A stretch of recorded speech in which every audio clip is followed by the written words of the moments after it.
It's now time for On the Line with Cheryl Wilkerson. The conversation will range from local dialogue to international. This show is meant to enlighten, inform, and to inspire. On the Line with Cheryl Wilkerson begins now. Hello and welcome to On the Line. Yes, we have a new time, Sundays at 11 a.m. I want you to tell everybody about it. On the Line is now, you can hear it on Sundays at 11 a.m. And if you miss a show, you can always check us out on our WNSB YouTube channel. And they put their broadcast, they are posted there after every show, so you can check that out if you missed any broadcast as well, okay? And I have to thank DJ Scandalous for doing that for me, okay?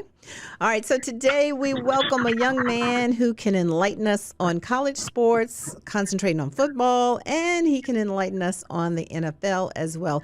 His name is Christopher Ellis. He played at Virginia Tech, then went on to be drafted by the Buffalo Bills. Yes, he did. Played for the Pittsburgh Steelers, and is my nephew, okay? So we welcome to On the Line today, Christopher Ellis. How are you, my dear? I'm doing well.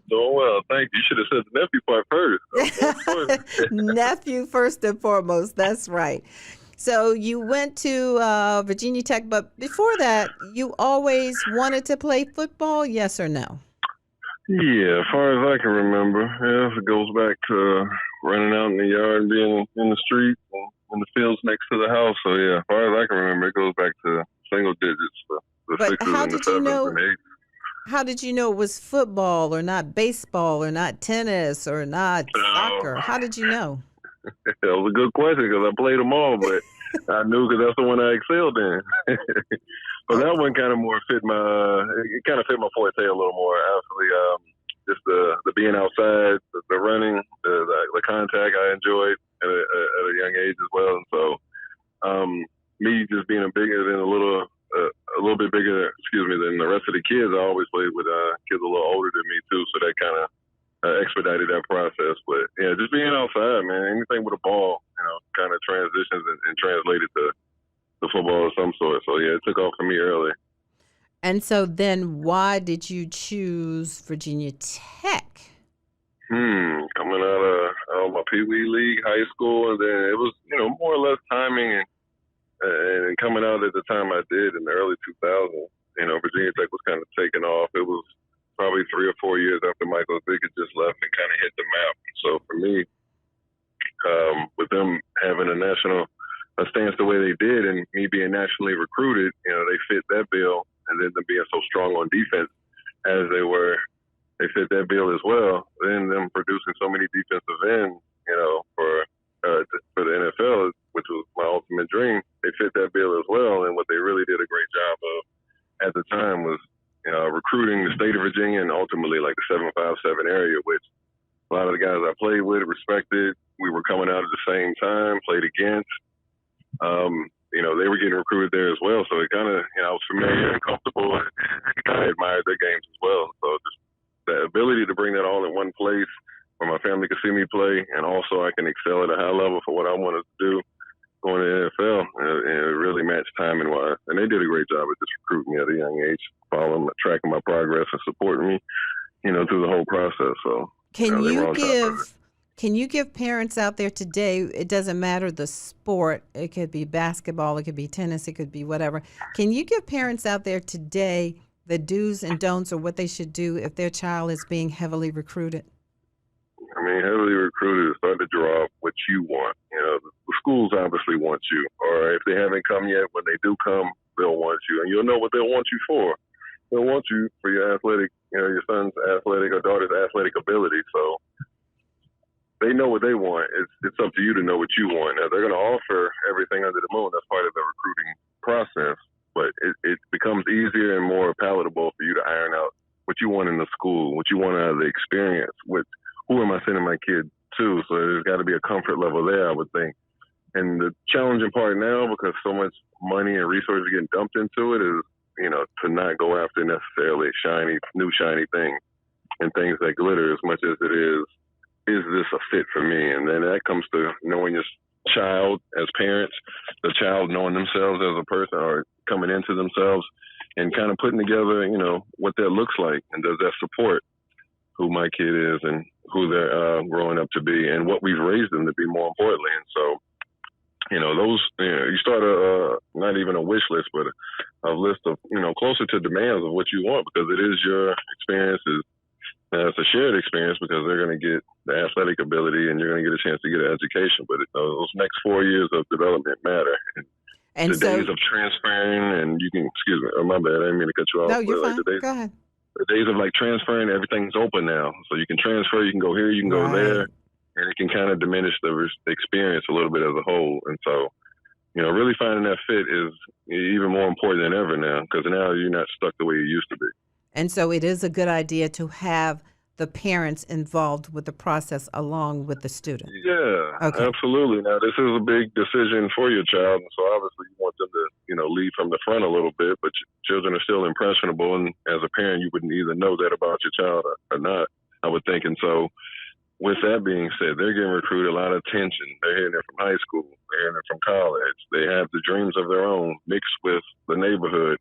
There's going to be a lot of spaces where they have to filter through what's real, what's supportive, what's coming at me with an agenda or an angle or a want. And so ironing out, what the child wants, and also as a family, coming together with that experience as well. Close enough home where my family can see me play and support me.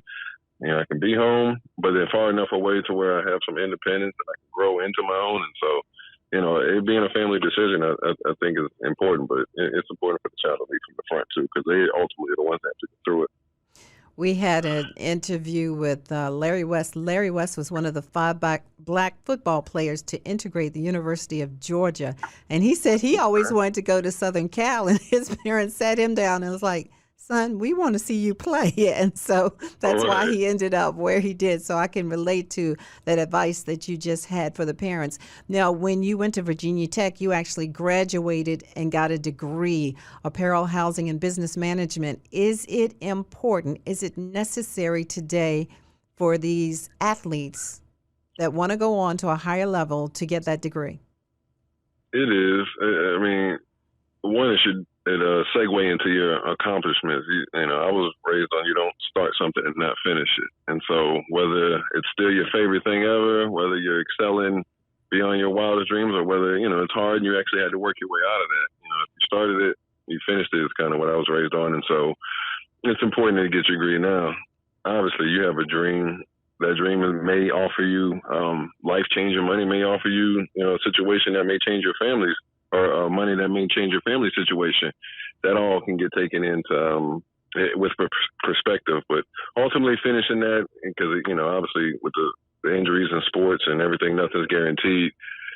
Even if you wanted to coach, you have to have a degree now to even be in the realm of coaching in the college level. Now they're even asking for masters. Yes. Which is a stretch, but this is the moving bar of one society. And then, so if it's not involved in football, you will need a degree for anything else you decide to plunge into. And so it is important. And I would say get a degree in something that you have a passion in. That's something maybe that I missed the bar on a little bit. And it was a little bit more functional than actually what I had an interest in. Now, unless you plan on directly using your degree, because a lot of people in a lot of different facets of life, if you look at what they're doing now versus what their degree's in, a lot of times it does not match. And so I wouldn't get so hung up on that unless you have a true desire and a passion for whatever that degree's in, as much as it is using that time wisely while you're in college to kind of feed your brain and, what you have of interest in, whatever it might be, because ultimately the goal is to come out with a degree. So you came out with that degree and you got drafted and you went to play in the National Football League. Was it what you expected as a rookie? If you go back to your rookie year, if you think about how the NFL handled rookies back then, as far as teaching them about the game, what was expected of them, what it meant to be in the NFL, when it comes to finances, when it comes to people wanting to take a part of you, do you think the NFL did a good job of that then? Yeah, they did a functional job. I mean, those resources were definitely there. They have a symposium for the rookies. They lay it all out in front of you. They bring former players back to give you their experiences, which are all helpful. I don't want to diminish it at all. But it is a business. And functions like a business. And that's probably one of the things you notice the most from being on the outside looking in, always wanting to get to this space, highest accomplishment. You're one of the 64 best players at your position, with 32 teams and most positions having two deep. And so you're at the 1% of the 1% now. You're not just the 1% that made it to the league, but now you're at the 1% of, who plays your actual position. It's that high of a peak. And so, but it runs like a business. And so with that being said, the same things they're warning you on, those hurdles will be in front of you as well. And so that fine balance of everything I've always wanted at one time while also staying on track to stay on track to what got me here and to excel once I get here. It is the balancing act that you see with a lot of rookies or young players. Or, man, he was so good in college. Why didn't he play another 10, 15 years in the league? That's a big dynamic to take on. And I also say, a lot of players, some players need 100 million, some players only need 10. And so if your motivation will show in the league because it's all being handed to you. So if it's money-based, once you get your number, you're less likely to work as hard. I will never forget you telling me, you said, Aunt Cheryl, everybody doesn't play professional football for the same reason. I'll never forget you telling me that. Absolutely not. Absolutely You're not. like, some people are doing this for pay child support or, some people absolutely love the bills. game. If I got 3 houses, I got to pay for these 3 houses. A lot of things mount up with, decisions that you make in life. But if you have a cause bigger than that, then like something where you play for maybe where you're from, or you play for a legacy aspect, or you play for something that you can't reach until it's over, then that fire will never burn out. But if it's money based, like, eventually you're going to get to a number where I don't know if I had to work as hard as I did yesterday, because everything I've always, as far as I could dream, I'm there. If it's financial based. If it's attention based, you'll never get enough attention in the NFL. If it's, notoriety and things of that nature. So finding out your why early will kind of mitigate some of the craziness that comes along with the business of football. Having said that, why do you think Tom Brady is still playing? I think his motivation is his legacy. He has this very tunnel vision that maybe the way we admired Michael Jordan and just his greatness and focusing in on, it's football, then everything else, underneath it, or basketball in Michael Jordan's case and everything else, like just that determination, that still reigns supreme in a lot of our minds, especially in my age group, because we watched that Michael and players like that, Kobe, and then to Tom Brady in football. Now, Tom Brady's had the blessing of the game protecting him and allowing him to play that long. But also, if you've watched Michael Jordan's documentary and you kind of look at the sacrifices he had to make, and a lot of them came down to, in my opinion, like the type of person he was. Just because he was so driven and I got to be better than you and I got to bet on everything and everything's a challenge, that you become rigid to a degree. But that also is the cause of your greatness. And so that balancing act is, that legacy to put everything in put all your eggs in one basket in that regard. It's definitely going to come with some sacrifices, but I think that's what specifically drives Tom Brady, is just that legacy that's going to, your name's going to stand up, past you being here. Right. If you had an audience today in front of up-and-coming tennis players, up-and-coming basketball players, just had that draft, up-and-coming football players, what would you start off telling them? What would you start off saying to them? They're up-and-coming just in the sport period, or they're on their way to... In a sport period, yeah. Always make sure you love, do it because you love it. Don't do it because your parents are telling you to do it. Don't do it because this is what you think or have been taught, that this is your way out of financial maybe hardships or whatever. If it doesn't start with a love, it's too easy for things to come in and deter you. So have a true love for it. And then also with saying that, you're gonna show how you love things. If you love something, how you act is gonna go far beyond you saying I love it. So with everything, find the space in which you love your sport. Now also make sure your actions are following your verbiage and your words, saying that I love the sport, which comes with sacrifice and dedication. But it'll have to start with a love, because as you go through the process, and there's going to be glory and good things with it as well. But Obviously it's a pendulum. So whatever good comes with it, you also have to encounter those hurdles as well. If you're just joining us for On the Line today, I am talking to Christopher Ellis. He is a former college football player. He is a former professional football player in the NFL, and now he is a college coach. And I'm probably the only person on the earth that calls him Christopher, but I will do that until I no longer have breath in myself, because that is the name his mother gave him, and that is the way I honor his mother. So that's the way we roll with that, right, Christopher? Absolutely. That or I'm in trouble. One of the two things. I remember when you were playing in that game, the Commonwealth Cup, and I did not tell you I was coming to the game, and you all beat Virginia, and you all were taking pictures, and I started yelling, and I said, Christopher, your eyes, you knew immediately. You didn't know I was there, but you knew I was there then. I could tell by your reaction, because it was Absolutely. like, this child's name is Christopher, and that's what I call him. I know nobody else in that stadium calls me that. No, they don't. Funny story about his mom. People would call the house when he was in high school. Hello, may I speak to Chris? Click. When Chris lived here. No, Chris lived there. It is two different words, Chris and Christopher, right? I swear, she was hating on me early. She don't know how many girls I had to backtrack on. Like, look, just give her Christopher for until I get on the phone. So but they learn quick. They learn quick.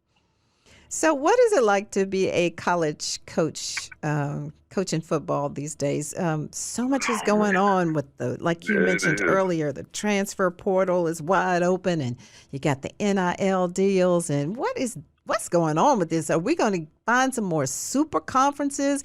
I want you to tell me what you think of Prime. Let's talk about this college thing. What's going on with that? First and foremost, the opening of the transfer portal, is that good for the students? Because of what football has been for so many years, I believe so.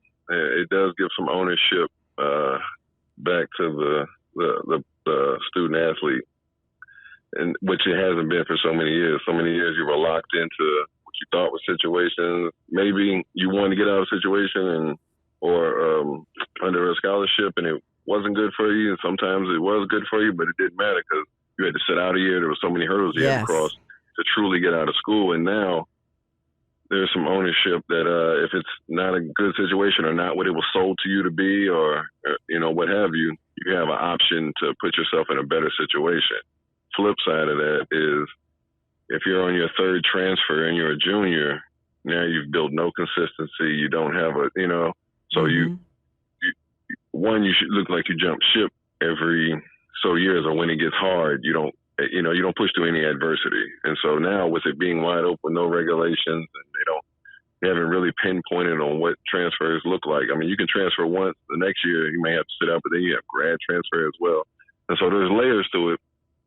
But, if you're transferring every year, it's hard for you to build any consistency that transfers over to the next level.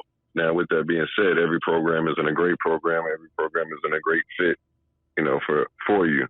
And so it does give you those options to get out. But it really opens up the business of it. And so a lot of kids, if they don't pan out or prospect and you're not what I thought you were, I've heard of stories of just saying, hey, you might want to look at transferring because you're not going to play here. Mm-hmm. So now that's just a soured relationship versus, the idea of it before was schools going to honor your 4 years, which majority of the schools did that instead of certain situations. But now, because it's the business and we got to win right now, and the coach might be on a 4-year deal, and so my recruiting class, my first two recruiting classes that came in, if you're not playing by your junior year, essentially I've missed on you. That shows up on the field. I'll be out by my third or fourth year. Mm-hmm. And so the demand, especially as you come up in level of football, is the demand to win is so high that they may find themselves running themselves like NFL organizations where they can't cut you. Mm-hmm. You can't just take your scholarship. But what they can tell you is, hey, you're never going to play here. Now, I want to play football, so if I'm never going to play here, I'm going to transfer. And so they kind of invite you to transfer. That's the business aspect of it. Right. With the NIL deals, name, image, likeness, is this good for the student athlete or not? Absolutely, because if everything's being monetized anyway, So why should, like, the idea that, well, you're getting this $100,000 scholarship, most of the, or a chunk of the successful kids who will play at the next level are leaving early anyway. True. With that mindset. So offer me the very thing that I may never get to anyway because I'm excelling is not anything you can hang your hat on while I'm making you millions. I.e., the top crop of athletes coming out every year. And so these programs and these sports, these universities leverage those. You are selling my university. You are the reason I'm building more dorms every year, and I'm filling 90,000 in a stadium. And so the fact that doesn't make that down to you on any level, they've been getting away with that for a long time. Now, with also no regulations or anything going in, anything set in place to make sure this is handled or function on some type of fair trajectory, is just it allows any and everybody to come in. So now you have handlers, now you have boosters, businessmen. You have corporate interests now because you mean to tell me I can put this much money into this kid and monetize his likeness, TikTok, social media, what he does on the field on Saturdays. I can do whatever I want with that likeness and make money off of it if I put this much in their pocket. Do you think the students will ever make more than, say, the assistant coaches, and will that be a problem if they do? Some of them already have. Some of them have already leveraged $1 million deals. So this is now you're getting into the pro aspect of it, where in the NFL, most to all players do make more than their coaches. So the way you coach them, handle them, your relationship changes. Mm-hmm. There is no, you have to be here in school, you got to get your grades, you do what I say, or this is a players' league. If the players ain't there, the coaches are behind the scenes for the most part. You have your head coach and whatnot, but as far as branding of a franchise, it don't really start with the head coach of a football team. And so, I think you do run into that, but that's not the athlete's fault. I was wondering during COVID, I started thinking about this one day. During COVID, these big-time schools that have these mega football and basketball programs, were those athletic departments actually keeping those schools afloat during COVID? A lot of those schools were getting COVID money as well. Mm-hmm. So, especially if you're a state school, right? Like, so you get a chunk of that that comes out through what the government passed out. But with those schools still functioning and having seasons, TV rights play a big part of that. They're still bringing revenue in, even if it's not the revenue of pre-COVID. It's still revenue that was not going to come in regardless. And so when you, for example, my years at Tech, let's see, we were in bowl games, BCS bowl games. The school would make 13, 14, 15 million that year. We would have to give some of that back to the ACC for being in the conference. Yes. That around the schools. Yes. It hits the school next. It hits your athletic department, third, and then it may trickle down to your specific sport. So trickle down economics like that.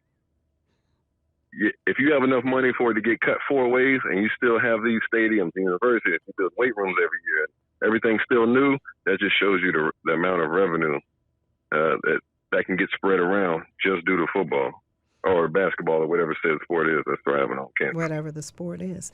Let's talk about prime time. Let's talk about Coach Sanders. When this first started, I'm like, I know too many coaches that have paid out of their pocket, have gotten low salaries, have done this coaching for the love of these young men, especially me being around CIAA, MEAC, that kind of thing. I don't know if I'm down with these celebrity coaches. That's what I call them. I'm like, I see the value in them, but I just don't want them to run what I call the day-to-day regular coaches, the hard-working coaches out of the way. But let's talk about Prime. He seems as though he understands that he is in a blessed position, and he's not trying to keep it all for himself, and he's not afraid to speak out. Do I have that right, or what are your thoughts on that? It seems so early. I know what you mean for the coaches that have laid the groundwork for years and, like you said, have been underpaid, or especially as it pertains to HBCUs. But he's brought the notoriety there. And I mean, my biggest wish for him, because he seems to be attacking it, head on. Yes. Like you said, not holding his tongue for anything, bringing it to the forefront. But my hope for that is it's for the long haul. For him to do it for 2, 3, 4 more years and then go to Florida State. It to me it emulates too much of society where you work, and then you flip, to the other side versus you have the power right now. Like I've heard conversations of the SWAC, the MEAC, all these HBCU leagues can join in together for one big conglomerate league, which would all keep black dollars circulating within their league. And drop from under the NCAA because we don't need them. But anyway, okay. That's Cheryl's opinion, okay? SEC's doing the same thing. They're about to build their conglomerate league and just snatch the top 30, 40 schools in the country and then tell everybody else to fend for themselves because, like you said, we don't need the NCAA anymore. We have our own TV network, our own TV rights, and the same thing would and can happen for the HBCU network. And it's really establishing that independence will allow it to grow from where it came from originally, where once they were integrating the sports, the NFL thrived off the HBCU because they couldn't go to Alabama, they couldn't go to Auburn, couldn't go to.